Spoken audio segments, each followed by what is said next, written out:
Monsieur Salifou Abdoulaye, le chef du secteur de l'éducation au bureau de liaison de l'UNESCO auprès de l'Union africaine, de la Commission économique des Nations Unies pour l'Afrique et bureau pays de l'UNESCO pour l'Éthiopie. Très bien. Alors, vous êtes donc à Dakar dans le cadre de ce colloque international sur les savoirs endogènes. Et dans votre présentation, vous avez notamment parlé d'éducation ouverte. Ma participation à ce colloque intitulé Savoir endogène au prisme des sciences de l'information et de la communication entre territoire et terroir. Oui. Et je me suis appesanti sur 2 recommandations de l'UNESCO. La première recommandation, c'est sur la science ouverte. Oui. Comment la science ouverte reconnaît les savoirs endogènes, hein, et fait la promotion, parce que ça passe d'abord par la reconnaissance et la valorisation. Bien. Et puis les infrastructures de la science ouverte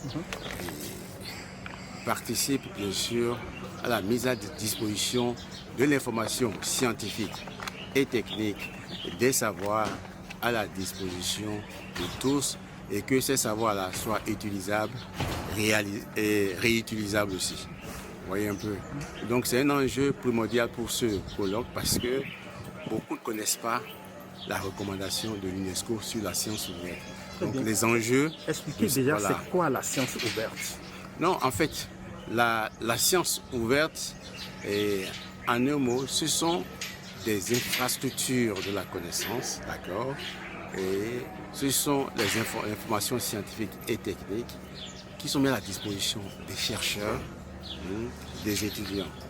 Mais au-delà, ça prend en compte également les contributions de la société. Donc, de sorte que les sciences ouvertes maintenant ne sont plus une science enclavée, mais c'est une science inclusive.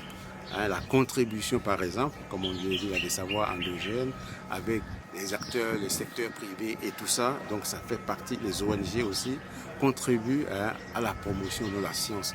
L'essentiel, c'est que ces ressources éducatives libres, ces ressources scientifiques soient à la disposition des populations, de la communauté scientifique.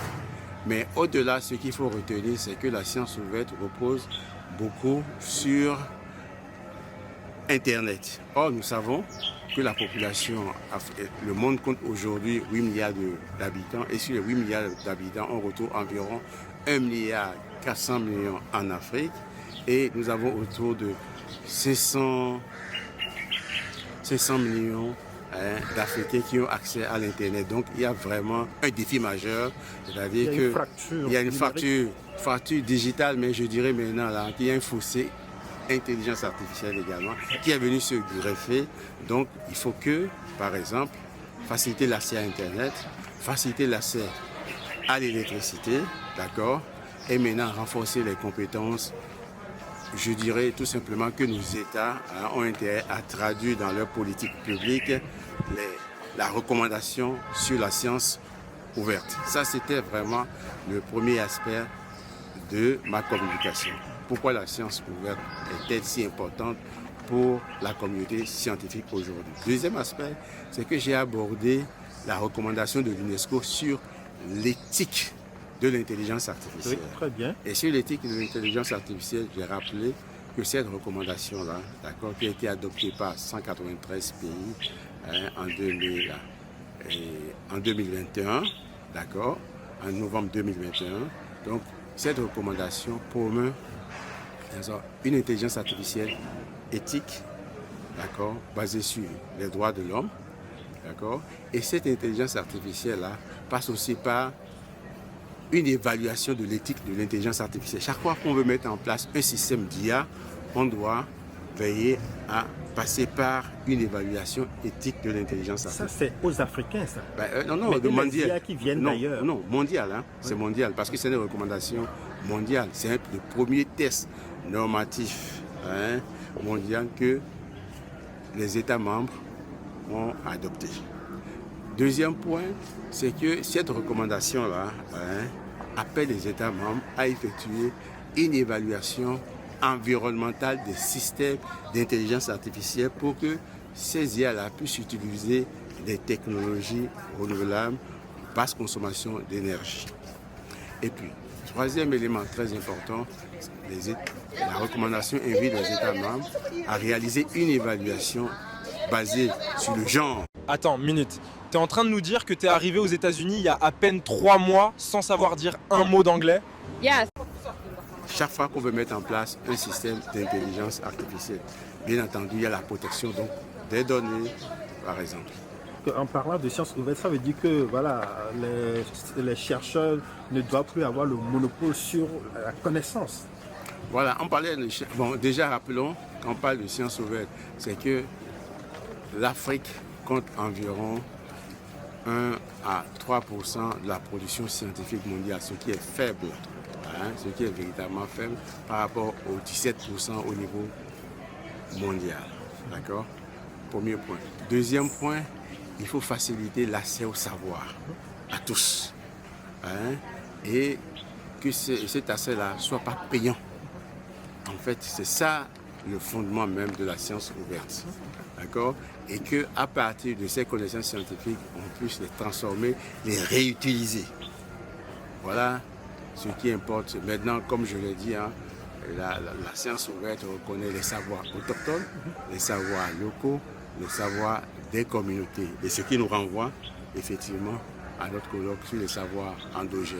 Donc en promouvant la recommandation de 2021 de l'UNESCO sur la science ouverte, effectivement, on est en train de valoriser aussi les savoirs endogènes.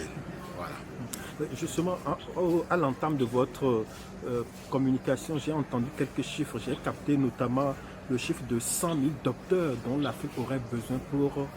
Oui, c'est-à-dire qu'aujourd'hui, nous avons une donnée de la Banque mondiale et de l'Alliance des universités africaines, bien sûr, qui dit que l'Afrique doit produire 100 000 docteurs d'ici 2030 pour qu'on puisse assurer un bon système éducatif, éducation de qualité, éducation inclusive, et particulièrement améliorer la qualité de notre système d'enseignement supérieur.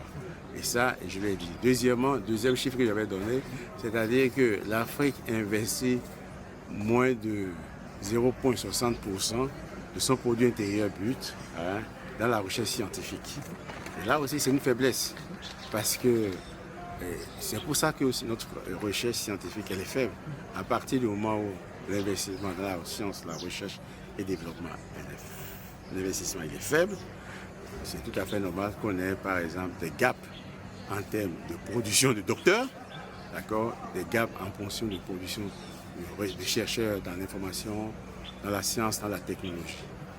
Vous qui êtes de l'UNESCO encourage quand même les États à enseigner également dans leur langue, les langues du terroir. Mais depuis des années, les États africains parlent, mais on ne passe pas à l'action. Est-ce que vous avez une idée de ce qui explique ce retard-là? L'enseignement des langues nationales dans nos écoles, au-delà de tout, relève aussi des politiques et des stratégies nationales. Et là, c'est la responsabilité des gouvernements. En dehors du fait que l'UNESCO peut encourager un mouvement, mais de manière beaucoup plus concrète, ce sont les États maintenant qui vont transcrire cela dans les pratiques. Et nous, ce que nous faisons aussi, nous appelons nos États à intégrer l'enseignement de l'histoire générale de l'Afrique depuis la petite enfance à l'enseignement supérieur pour renforcer la prise de conscience sur la contribution de l'Afrique à l'humanité. Je vous remercie. D'accord. Monsieur Salut, merci beaucoup.